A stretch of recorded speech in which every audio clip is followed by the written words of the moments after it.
the loud king woke up speaking to the sea. He did not whisper, he declared. He announced a great fleet was moving, fast, unavoidable. He described the ships with pride, their size, their speed. Then he spoke to the distant kingdom. Come to the table. He called it peace, yet every word was followed by steel. Time, he said, was running out, and time became a threat, a countdown disguised as choice.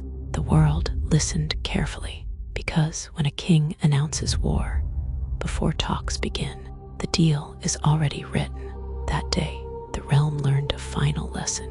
When diplomacy arrives on ships, it is not a deal being offered, it is obedience being demanded.